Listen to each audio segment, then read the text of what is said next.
भाई जो गुरु वचन पे डट गए, कट गए फंद 84। वे इस प्रकार हैं, यानी आम समाज में शादी विवाह के रूप को, प्रारूप को जो बिगाड़ के रख दिया है, जिस कारण से आम व्यक्ति दुखी है, परेशान है, वो कौन कौन से रीति रिवाज हैं।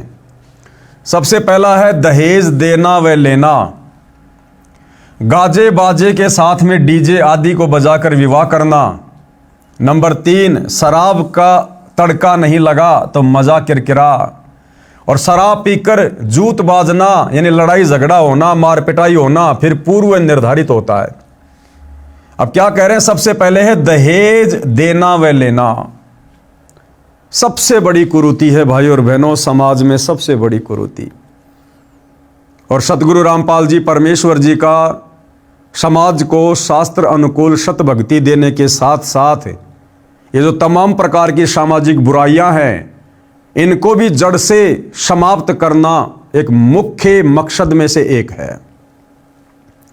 भाई और बहनों, हम इतिहास को याद करें तो हमें पता चलेगा कि जिस समय श्री ब्रह्मा, श्री विष्णु, श्री शंकर जी की शादी हुई थी, उस समय भाई और बहनों किसी भी प्रकार का कोई भी आडंबर, कोई भी पाखंड, कोई भी रीति रिवाज नहीं निभाया गया था, क्योंकि वो संस्कार उनके पूर्व निर्धारित थे।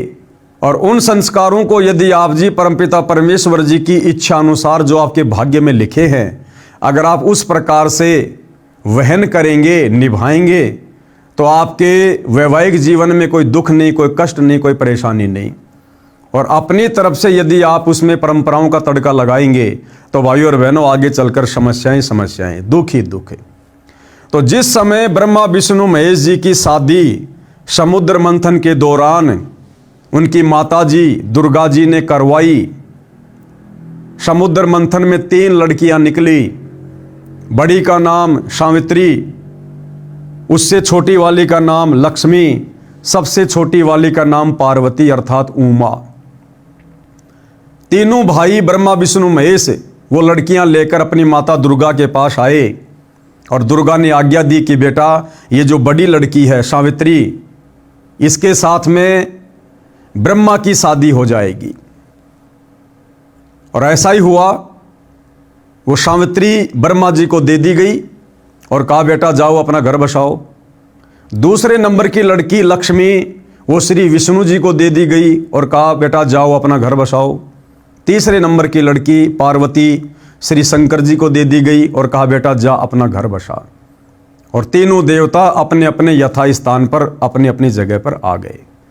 अब भाई और बहनों, ब्रह्मा विष्णु महेश की शादी, उस शादी में ना कोई दहेज, ना कुछ लेना, ना कुछ देना, ना कोई भाती, ना कोई बाराती, ना कोई बैंड बाजा, ना कोई डीजे, ना विशेष कोई पहनावा, ना कोई सोना चांदी, ना कोई जेवरात, ना कोई गहने, ना लड्डू, ना जलेबी, ना बर्फी, ना घोड़ी, ना पंडित जी, कुछ भी तो नहीं।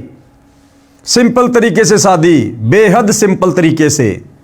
क्या उनकी शादी सफल नहीं है? क्या उनका वैवाहिक जीवन सफल नहीं है? आप और हमारे से भी अच्छा। तो फिर वर्तमान में हम लोग ये ढोंग क्यों कर रहे हैं? फिर हम लोगों ने ये इस प्रकार का पाखंड, ये दुनिया भर का लेना देना, दहेज, कपड़े लत्ते, सोना चांदी, गहने, भाती बराती, डीजे ढोलक, पंडित, घोड़ी, बैंड बाजा, आप और हमने फिर इन परंपराओं का व्यर्थ में ये वजन गधे की तरह अपनी पीठ पर क्यों लाद रखा है, जो हमें दुखी कर रहा है? सिर्फ और सिर्फ आध्यात्मिक अज्ञानता के कारण, नादानी के कारण, सत्संग के अभाव हो गए हमारे जीवन में, संतों की संगति का अभाव हो गया हमारे जीवन में। हमें कोई सच्चा मार्ग बताने वाला मार्गदर्शक नहीं मिल रहा, हमें कोई सच्ची राह दिखाने वाला महापुरुष नहीं मिल रहा। हम जिनसे भी सलाह लेते हैं या जो भी हमें सलाह देता है, वही व्यक्ति होते हैं जो खुद उन समाज की झूठी परंपराओं में घुले मिले हुए हैं। तो ऐसा व्यक्ति हमें परंपराओं से बाहर निकलने की शिक्षा नहीं दे सकता, जो खुद परंपराओं में रमा हुआ है।